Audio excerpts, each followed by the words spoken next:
जय गुरु। एक और संडे और नेक्स्ट चैप्टर पे हम आ गए हैं। आज हम करेंगे चैप्टर 9 की रीडिंग। इससे पहले कि हम चैप्टर 9 की रीडिंग स्टार्ट करें, मैं अपना इंट्रोडक्शन दे देती हूँ। मैं हूँ Neelam Kumar, yoga trainer and breathwork coach. इसके अलावा क्रिया योगा का जो योगता सत्संग सोसाइटी ऑफ इंडिया जो संस्थान है, उससे मैं टीचिंग्स भी ले रही हूँ, क्रिया योगा की टीचिंग्स भी ले रही हूँ। तो हमें ये बेसिक कोर्स में इस बुक को रीड करने के लिए कहा जाता है और इस बुक में सीखने के लिए बहुत कुछ है। तो चलिए आज स्टार्ट करते हैं चैप्टर 9 पाठ 9, परमानंद मग्न भक्त और उनकी ईश्वर के साथ प्रेम लीला। अभी तक हमने जो पढ़ा चैप्टर 8 तक, वो ये कि जो मुकुंद हैं, इनका जो बचपन का नाम है परमहंस योगानंदा जी का, इनका जो बचपन का नाम मुकुंद है, ये क्या कर रहे हैं कि अपने लिए कोई ना कोई गुरु ढूंढ रहे हैं जो कि इनको स्पिरिचुअल टीचिंग्स दे सके। तो जितने भी गुरु इनको मिलते जा रहे हैं उनके बारे में ये हमें बताते जा रहे हैं। छोटे महाशय बैठो, मैं अपनी जगत माता से वार्तालाप कर रहा हूँ। मैंने अत्यंत श्रद्धा के साथ कमरे में चुपचाप प्रवेश किया था। मास्टर महाशय के देवता के सदृश रूप ने मुझे चकाचौंध कर दिया। ऊपर की ओर उठा हुआ उनका चेहरा और जुड़े हुए हाथ देखकर मैं समझ गया कि मेरे आगमन ने उनकी अर्चना में बाधा डाली है। तो ये क्या है? ये कोई ऋषि मुनि है, ये कोई संत है जिनसे ये मिलने गए हैं। और जैसे ही ये कमरे में एंटर हुए तो जो ऋषि हैं उन्होंने इनको बोला कि है ना, छोटे महाशय बैठो, मैं अपनी जगत माता से बात कर रहा हूँ, जगन माता से बात कर रहा हूँ। तो ये बोल रहे हैं कि मुझे ऐसा लग रहा था कि मैंने उनकी अर्चना में बाधा डाल दी, मतलब उनकी पूजा में या जो भी ध्यान साधना वो कर रहे थे उसमें मैंने बाधा डाल दी है। उस समय तक मुझे जितने धक्के लगे थे उन सब से बढ़कर तीव्र धक्का उनके स्वागतपूर्ण सरल शब्दों से लगा। मतलब कि मुझे और भी कई प्रॉब्लम्स आई लाइफ में, मतलब बहुत सारे धक्के लगे, पर उन्होंने इतनी शालीनता से बोला कि मैं अपने भगवान से बात कर रहा हूँ, तो इससे मुझे और ज़्यादा धक्का लगा। अब ये बताएंगे कि आगे क्यों ऐसा हुआ। माँ की मृत्यु के कारण हुए विरह दुख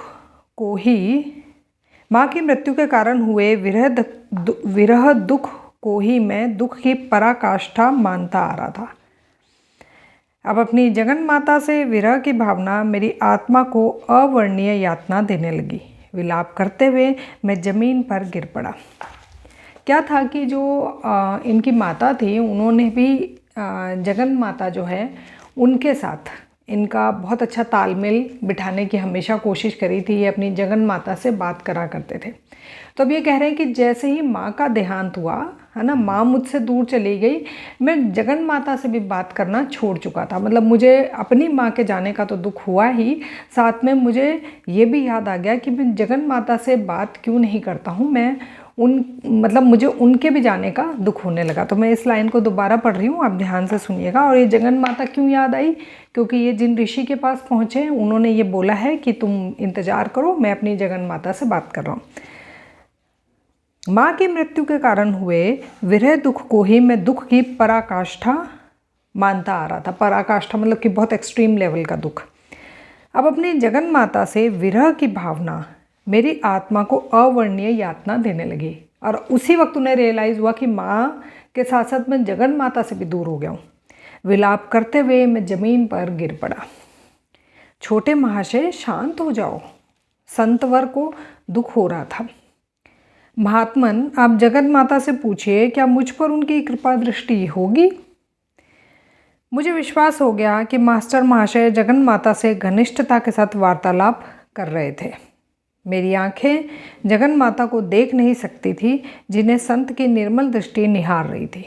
उनके पांव पकड़े हुए और उनके विरोध को अनसुना करते हुए मैं बार बार उनकी मध्यस्थता की याचना करता रहा। मैं परम प्रिय माँ तक तुम्हारी प्रार्थना पहुँचा दूंगा। मास्टर महाशय ने आखिर मुस्कुराते हुए कहा। क्या शक्ति थी उन शब्दों में कि मेरा मन विरह व्याकुलता से तुरंत मुक्त हो गया। मतलब कि जैसे उन संत ने बोला ना कि अच्छा जो तुम कह रहे हो मैं जगत माता से बोलता हूँ, ठीक है, तो एकदम से उनका मन शांत हो गया। लंबे जीने से नीचे उतरते हुए अतीत की स्मृतियों में मेरा मन भर गया। इसी घर में जो अब मास्टर महाशय का आवास था, किसी समय मेरा परिवार रहा करता था।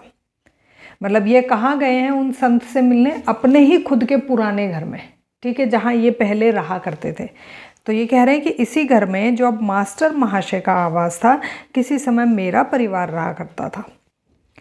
यहीं मेरी माँ की मृत्यु हुई थी।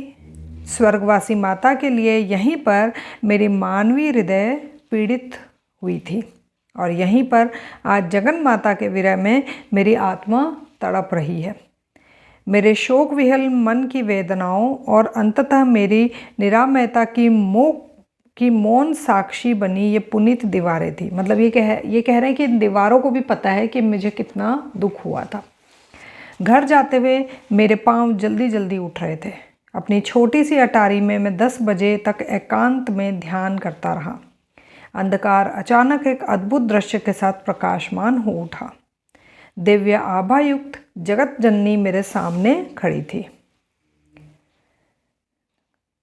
सदा ही मैंने तुम्हें प्रेम करा है, सदैव मैं तुमसे प्रेम करती रहूंगी।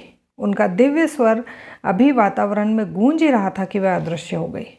मतलब ये जब ध्यान कर रहे थे तब इन्हें ऐसा लगा कि कोई एक चमकदार रोशनी आई है और वो जगन माता है, उनकी है, और वो मुझे बोल रही हैं कि मैंने तुम्हें हमेशा प्रेम करा है और करती भी रहूँगी। दूसरे दिन प्रातःकाल सूर्य ने क्षितिज तक अभी झांकना आरंभ भी किया था कि मैं मास्टर महाशय के घर पहुंच गया। मतलब सुबह सुबह पहुंच गए। मास्टर महाशय ने स्वयं ही दरवाज़ा खोला। मेरी आत्मा की खिड़कियों को खोलने की कुंजी मास्टर महाशय के पास थी। मैंने उनके चरणों में साष्टांग प्रणाम किया, परंतु मेरी आंखों में से जो अश्रु बह रहे थे वे अतीव हर्ष के थे, दुख के नहीं। मतलब वो रो रहे थे, आंखों में से आंसू निकल रहे थे, पर वो कह रहे हैं वो दुख के नहीं थे। क्या तुम सोचते हो कि तुम्हारी भक्ति ने माता की अनंत करुणा को नहीं छुआ है? जो संत हैं उन्होंने इनसे पूछा, जो मास्टर महाशय थे ना, उन्होंने इनसे पूछा कि क्या तुम्हें ऐसा लगता है कि तुम्हारी भक्ति ने माता की अनंत करुणा को नहीं छुआ है? ईश्वर का मात्र भाव जिसे तुमने मानवीय और देवी रूपों में पूजा है, तुम्हारी पुकार का उत्तर दिए बिना कदापि नहीं रह सकता। ये सीधे साधे संत कौन हैं जिनका परम सत्ता से किया गया छोटे से छोटा अनुरोध भी मधुर स्वीकृति पा जाता था? अब ये खुद के मन में ही एक प्रश्न पूछ रहे हैं कि ये संत कौन है जिन्होंने बस एक अनुरोध करा जगन माता से कि वो मुझसे मिलने आए, और वो मिलने भी आ गई सुबह सुबह ध्यान के समय में, रात को 10 बजे तक जब बोल रहे वो ध्यान करा। तो ये कह रहे हैं कि ये संत कौन है। अब इन संत के बारे में ये बताएंगे।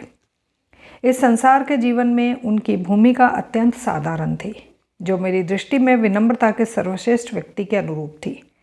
एमहर्स्ट स्ट्रीट के इस घर में मास्टर महाशय लड़कों के लिए एक छोटा सा हाई स्कूल चलाते थे।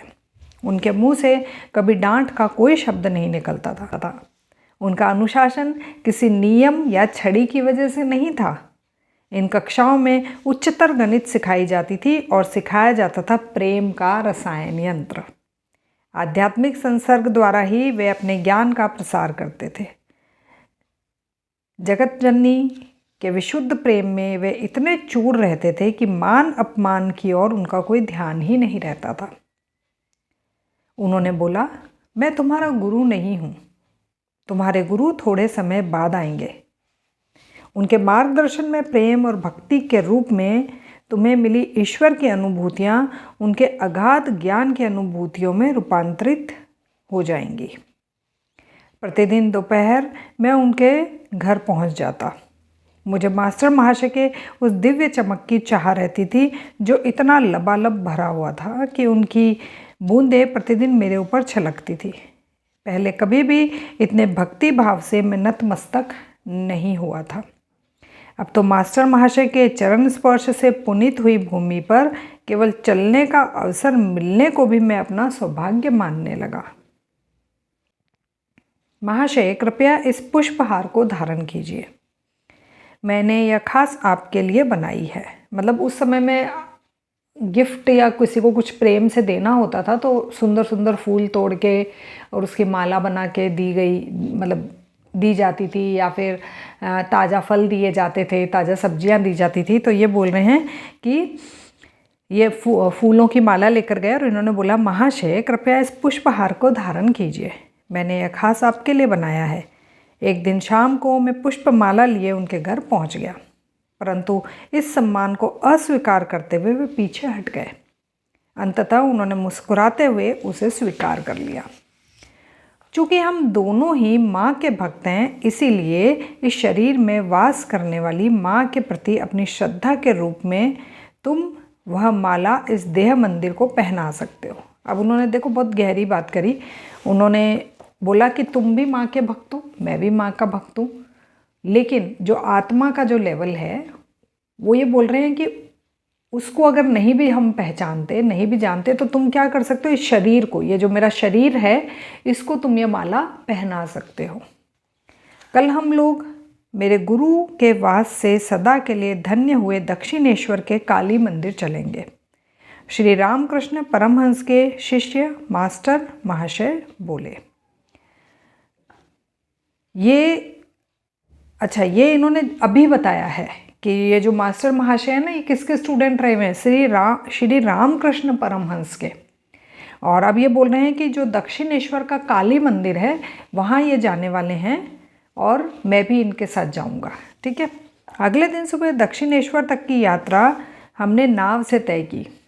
अभी भी क्या है, जो दक्षिणेश्वर है ना, वहाँ पे योगदा सत्संग का जो ध्यान केंद्र है वो बना हुआ है। ठीक है। कुछ एक जगह है जहाँ पे इनके ध्यान केंद्र बने हुए हैं और ये धीरे धीरे अपने उन्हीं सब जगहों के बारे में भी चर्चा करते जाएंगे। तो दक्षिणेश्वर में भी इनका ध्यान केंद्र है। तो ये कह रहे हैं कि जो उनके शिष्य हैं मास्टर महाशय, किनके शिष्य, रामकृष्ण परमहंस के शिष्य हैं मास्टर महाशय, जो ये टीचर हैं जिनसे इन दिनों ये बहुत मिल रहे हैं, ये कह रहे हैं कि दक्षिणेश्वर के काली मंदिर जा रहे हैं। तो ये कह रहे सुबह, अगले दिन सुबह हम दक्षिणेश्वर तक की यात्रा करने के लिए तैयार थे और हमने ये यात्रा नाव से करी। काली मंदिर के 9 गुंबदों वाले मंदिर में प्रवेश किया, जहाँ माँ काली और शिवजी की मूर्ति अति कौशल से निर्मित चांदी के चमकदार सहस्त्रदल कमल पर विराजमान है। मास्टर महाशय आनंद से प्रफुल्लित हो उठे। वे अपनी प्रिय माँ के साथ प्रेममती में मग्न थे।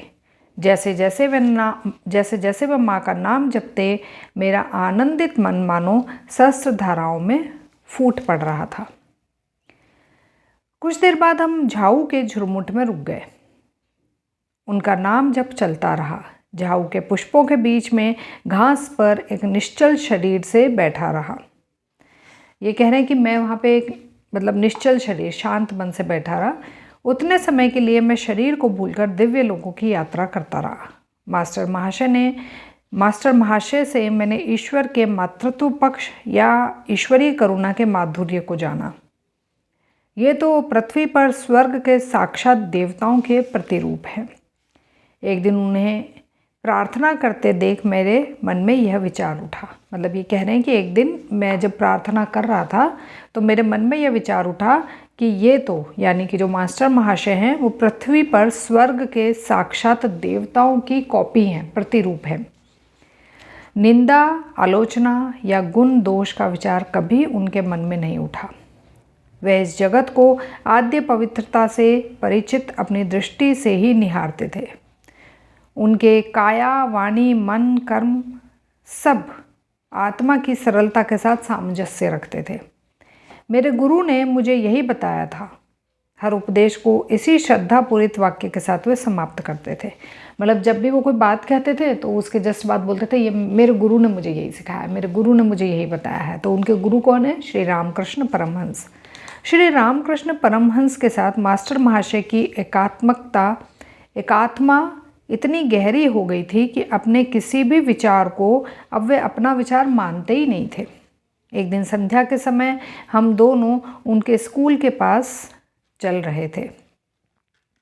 तभी एक परिचित घमंडी वहाँ आ पहुँचा। उसने अपने प्रवचन से हमें तंग कर दिया। तुम इस आदमी से प्रसन्न नहीं हो? मास्टर महाशय की फुसफुसाहट उस घमंडी को सुनाई नहीं दी। तो मास्टर महाशय ने ऐसे धीरे से मुकुंद को बोला कि तुम इस आदमी से खुश नहीं हो। कि वो एनर्जी भी फील कर लेते थे ना। कई बार हमें भी पता चल जाता है ना कि ये वाला व्यक्ति इसको पसंद नहीं करता या इस तरीके से। तो उन्होंने फुसफुसाहट के साथ ऐसे बोला कि वो जो व्यक्ति है उसको नहीं सुना। मैंने इस बारे में जगन माता को बता दिया है। उन्होंने वचन दिया है कि हम उस लाल मकान के पास पहुंचेंगे तो वे इसे एक आवश्यक काम याद दिला देंगी। उसके लाल द्वार पर पहुंचते ही वह व्यक्ति अचानक मुड़कर चला गया। एक अन्य दिन मैं हावड़ा स्टेशन के पास टहल रहा था। मैं एक छोटे से मंदिर के पास खड़ा हो गया। वहाँ ढोलक करताल के शोर में कीर्तन करते लोगों को मैं कोसने लगा। अचानक मास्टर महाशय को आते देखकर मैं हैरान हो गया। उस संत ने सीधे मेरे मन के विचार का उत्तर दिया। प्रभु का नाम किसी भी मुंह से क्यों न निकला हो, मधुर ही लगता है, चाहे वह मुंह अज्ञानी का हो या ज्ञानी का। उन्होंने स्नेहपूर्वक एक हाथ से मुझे अपने अंक में भर लिया। क्या तुम बायोस्कोप देखना चाहोगे? एक दिन यह प्रश्न सुनकर मुझे आश्चर्य हुआ। मैं सहमत हो गया। उनके सानिध्य में रहने का आनंद मेरे लिए पर्याप्त था। अब क्योंकि ये टीचर थे ना, तो ये मतलब बच्चों को कुछ नया सिखाने के लिए हमेशा एक्साइटेड रहते थे। तो अब ये क्या कह रहे हैं कि चलो तुम्हें बायोस्कोप दिखाता हूँ। मैं सहमत हो गया। उनके सानिध्य में रहने का आनंद मेरे लिए पर्याप्त था। हम कोलकाता विश्वविद्यालय के सामने स्थित बगीचे में पहुंच गए। मास्टर महाशय ने दीघी जलकुंड के पास बेंच की ओर इशारा किया। यहाँ कुछ देर बैठते हैं। जब भी कोई जलाशय दिखाई दे तो ध्यान करना चाहिए। यह शांत जल ईश्वर की विराट शांति का स्मरण करता है। जिस प्रकार जल में सभी वस्तुओं का प्रतिबिंब पड़ता है, उसी प्रकार संपूर्ण ब्रह्मांड विश्व चैतन्य में प्रतिबिंबित होता है। थोड़ी देर बाद हम लोग विश्वविद्यालय के कक्ष में गए, जहाँ एक लेक्चर चल रहा था। बीच बीच में स्लाइड्स चित्र भी दिखाए जा रहे थे, किंतु दोनों ही अत्यंत नीरस थे। मतलब इनको मज़ा नहीं आ रहा था। तुम्हें यह बायोस्कोप अच्छा नहीं लग रहा? तुम्हें यह बायोस्कोप अच्छा नहीं लग रहा? मैंने यह बात जगत जननी को बता दी है। उन्होंने कहा है कि अभी बिजली बंद हो जाएगी और तब तक नहीं जलेगी जब तक कि हम वहाँ से खिसक ना ले। मतलब मुझे लगता है एक बच्चे को भी ना ऐसे पढ़ने में मज़ा आता होगा। कितना मतलब इंटरेस्टिंग बताते हैं कि जो चीज़ नहीं चाहिए आपने प्रे करी और उसी वक्त हो जाएगी। तभी कक्ष में अंधेरा छा गया।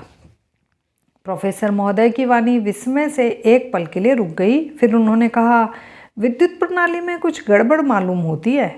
इतने में मास्टर महाशय और मैं उस कक्ष के द्वार से बाहर निकल चुके थे। छोटे महाशय, उस बायोस्कोप से तुम निराश हो गए थे, परंतु मैं समझा हूँ कि तुम्हें दूसरा बायोस्कोप अवश्य पसंद आएगा। मास्टर महाशय और मैं एक फुटपाथ पर खड़े थे। उन्होंने हृदय के स्थान पर मेरी छाती पर धीरे से एक थपकी दी। मतलब एक बायोस्कोप वो देखने घुसे हुए थे, लेकिन उनको पसंद नहीं आया तो बाहर आ गए। तो जो मास्टर महाशय वो कह रहे हैं, अच्छा तुम्हें दूसरा बायोस्कोप पसंद आएगा। वो दूसरा बायोस्कोप क्या है उसके बारे में बताने वाले हैं, लेकिन दूसरा बायोस्कोप दिखाने से पहले उन्होंने उनके यहाँ पे छाती पे, यानी कि जहाँ पे हार्ट होता है, हार्ट चक्रा होता है, वहाँ पर उन्होंने ऐसे एक थपकी दी। एक निस्तब्धता छा गई। जैसे आधुनिक टॉकीज के ध्वनि यंत्र में कुछ खराबी आ जाए तो मूक चलचित्र बन जाते हैं। मतलब ऐसे कि जैसे कोई मूवी चल रही है और हमने आवाज़ बिल्कुल बंद कर दी, कुछ भी सुनाई नहीं दे रहा। तो ये कह रहे हैं कि ऐसा लग रहा था कि ध्वनि यंत्र यानी कि जो स्पीकर है उसमें कुछ खराबी आ जाए और सिर्फ हमें फ़ोटोज़ चलती हुई दिख रही हैं। उसी प्रकार विधाता के हाथ ने किसी अगम्य चमत्कार द्वारा जगत के सारे कोलाहल का गला घोट दिया। मतलब कि इधर उधर की जितनी भी आवाज़ें हमें सुनाई देती है, पक्षियों की, आसपास के लोगों की, व्हीकल्स की, सब आनी बंद हो गई। पदयात्री, ट्रॉम गाड़ियाँ, मोटर कारें, बैलगाड़ियाँ, घोड़ा गाड़ियाँ सब बिना कोई आवाज़ किए इधर से उधर जा रहे थे।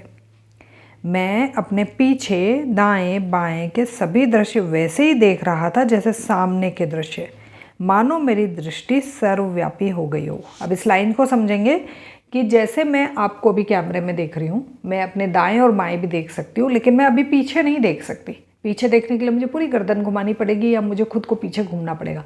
तो ये कह रहे हैं कि मैं पीछे भी देख पा रहा था, बिना घूमे, बिना आँखों और गर्दन को घुमाए मैं चारों दिशाओं में देख पा रहा था। तो ये बोल रहे हैं मेरी दृष्टि सर्वव्यापी हो गई थी।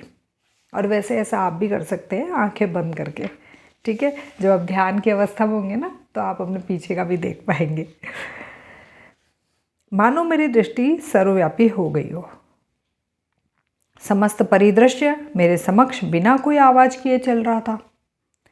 मेरा शरीर उस परिदृश्य में विद्यमान परछाइयों से अधिक कुछ भी नहीं लग रहा।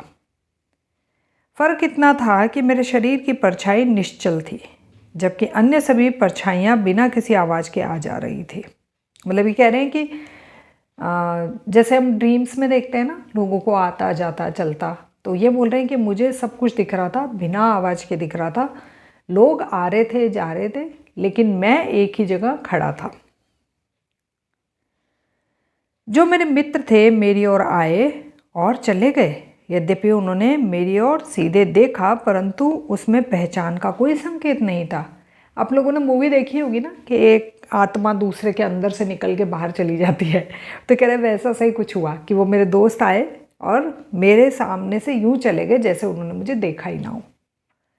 इस मूक नाटक ने मुझे आनंद से विभोर कर दिया। इनको बड़ा मज़ा आ रहा था ना कि मतलब कोई उन्हें देख नहीं पा रहा, वो खुद चारों दिशाओं में देख पा रहे हैं।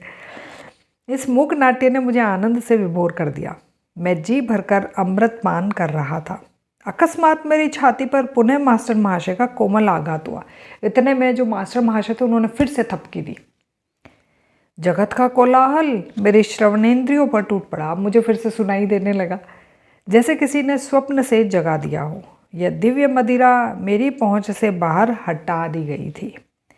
मैं देख रहा हूँ कि यह दूसरा बायोस्कोप तुम्हें बड़ा अच्छा लगा।